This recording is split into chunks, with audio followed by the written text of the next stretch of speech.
All right, let's dive in. We're looking at three things happening in fintech right now that, on the surface, seem totally unrelated. But when you start to connect the dots, they reveal this massive shift happening across the entire industry. So let's get into it.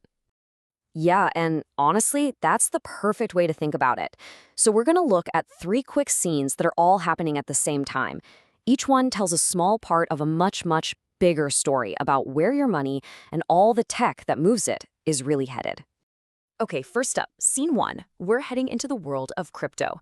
But I want you to forget the stereotypes, the hoodies, the laser eyes, all of that. The real story here is about this crypto infrastructure company called BitGo going public, and it shows just how much this industry is growing up. Now, what's really important here is that BitGo is the first big fintech IPO of the year. And look, they are not about flash or hype. This is not some meme coin. They handle the boring but absolutely essential plumbing for institutional crypto.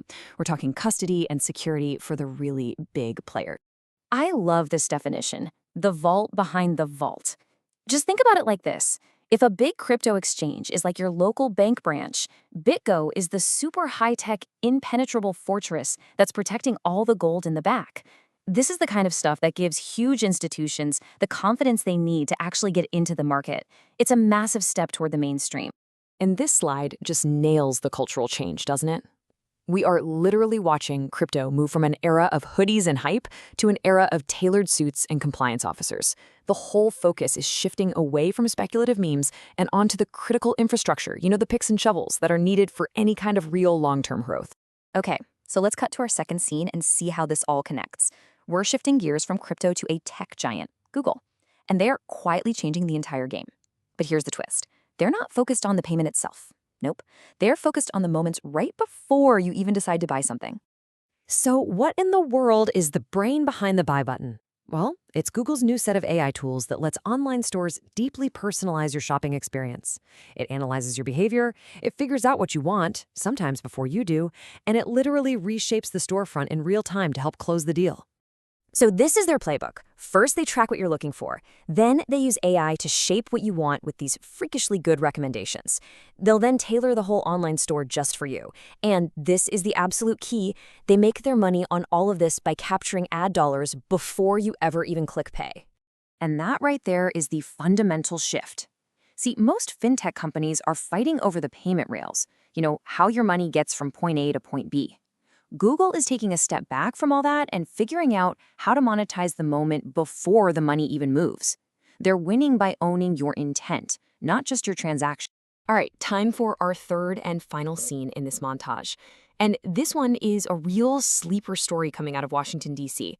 It's a story where government regulation, and you're not going to believe this, might actually accidentally give a huge boost to the buy now, pay later industry.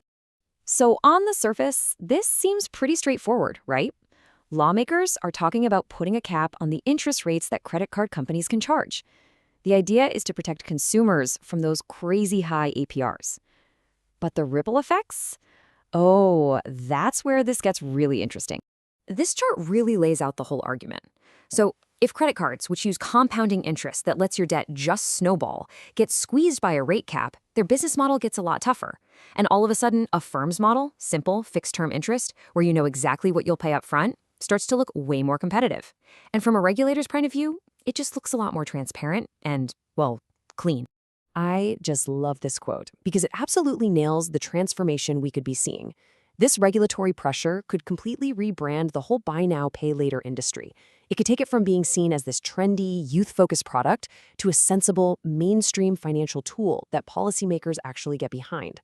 Okay, so we've seen our three scenes. Crypto is getting serious, Google is getting into your head before you shop, and buy now, pay later might get a big leg up from regulators. So now let's pull back the camera and see what this whole montage is really telling us about the future. So what we're seeing is that every single part of the financial stack is evolving, and it's all happening at once. You've got crypto building out its grown-up foundation. You've got big tech moving upstream to own why you buy in the first place. And you even have regulation creating these totally unexpected winners. And this brings us to the big takeaway. The old fintech battle was all about who could process your payment a little bit faster or a little bit cheaper. That game is basically over. The new battle is happening on completely different fronts. It's about who owns the infrastructure, who can monetize your intent, and who can master the new rules of the game. And that's really the question we have to ask now, isn't it? The competition has moved way beyond just getting access to your wallet. It's now a full-on battle to shape your next financial choice before you even make it. The real prize isn't your transaction anymore. It's the decision itself.